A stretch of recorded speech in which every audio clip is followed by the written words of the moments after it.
My question is, I see around me that there are people who are name Muslims. They don't pray 5 times. They don't do the basics. They don't follow the proper hijab. They don't even try.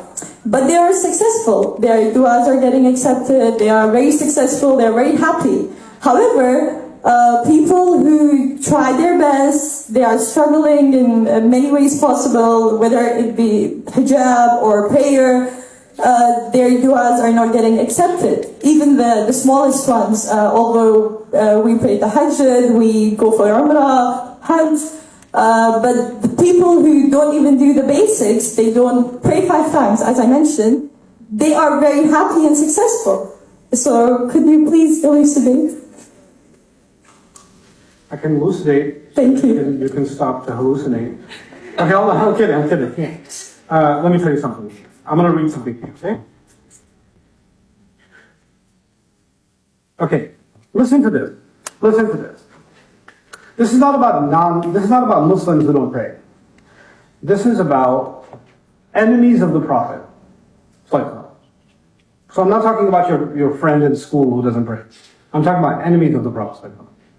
People who try to kill him. They're really messed up people. And if Allah is angry with someone, you would imagine someone Allah is angry with who tried to kill the Prophet. Imagine that. Or injured the Prophet. Now listen to this ayah.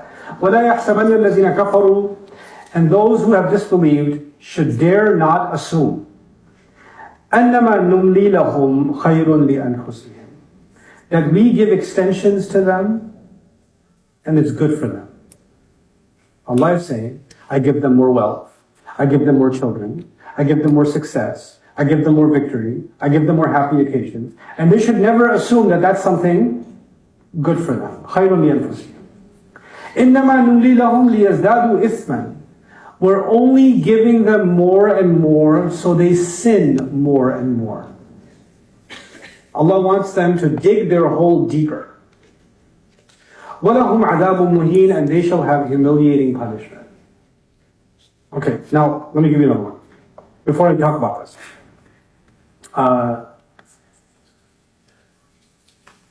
This is Musa alayhi salam. He's crossing the water with the Israelites. Who's behind? Fir'aun. Fir'aun, the head of one of the mightiest empires in history. Right? Listen to what Musa is saying about Fir'aun when he's crossing the water.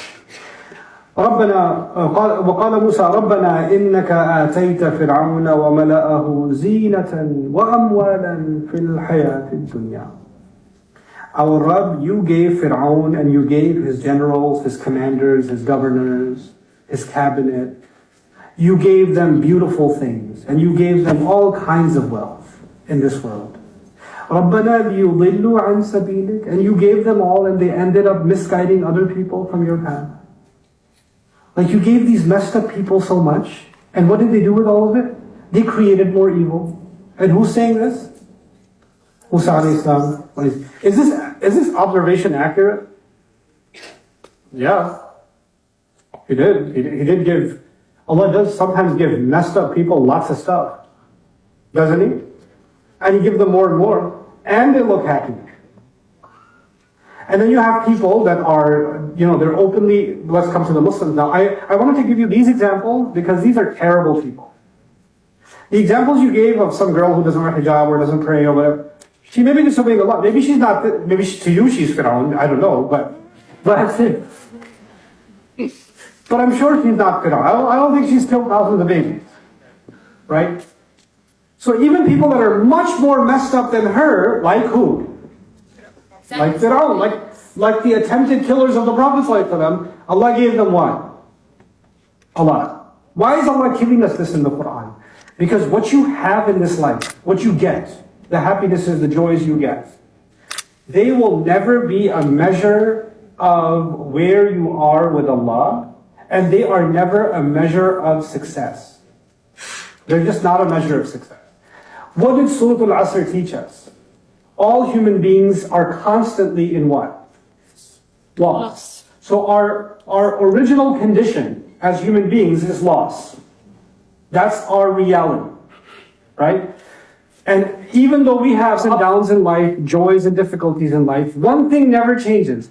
Loss is always there. Loss will never go away. And the only people who don't have loss is not the people whose du'as are answered. The people who don't have loss are الَّذِينَ آمَنُوا وَعَمِلُوا الصَّالِحَاتِ وَتَوَاصَوْا بِالْحَقِّ وَتَوَاصَوْا. Now if you look at those people in the Quran, those who believed, did good, and then spoke out for the truth and were patient. By the way, patience is never needed when things are easy. Patience is not needed when your dua gets answered. Patience is needed when your dua doesn't get answered. Isn't that when patience is needed? So the perception needs to change. There's another thing you have to unpack in that question. You're looking at someone, and you're looking at how things are going for them. And then you're making a comparison with what they're going through with what somebody else is going through. And let me tell you, somebody told me this a long time ago, maybe 7-8 years ago, they told me, every time they stop praying, life gets easy. They told me. And every time they start praying, problems. They get sick, they get this, they get a problem at work, they got a problem in the family, drama starts, and then they get frustrated, they just stop praying. And when they stop praying, what happens? Everybody's happy, life is easy. And it may be true for that person. And you know what? Sometimes Christians preach, follow Jesus, life will be good. Right? And Muslims sometimes become Christian in their understanding and say, follow Islam, life will be good. No, follow Islam, life will be challenging. Follow Islam and you will learn how to deal with your challenges. Not follow Islam, life will be good. Life will remain challenging anyway. أم حسب الناس أن يتركوا أن يقولوا آمنا وهم لا يفتنون. Did people think they're going to say that they believe? And they're going to be left alone. They're not going to be tested. Do you think that's going to happen?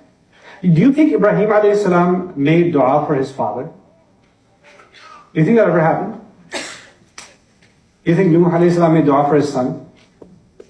Do you think Yusuf alayhi salam made dua all those years for you? Yaqub made dua for Yusuf alayhi salam, or Yusuf made dua for Yaqub to go back? Did that happen? It did, right? Did Rasul sallallahu alayhi wa sallam make dua for Abu Talib? These are basic questions, right? And those people are really close to Allah. They're much closer to Allah than you and I are. From what you know of those stories, did those du'as get answered according to their hopes?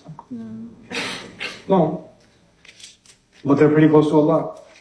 So before we ask, why is this happening in our life? We need to ask the question, why did that happen in their lives?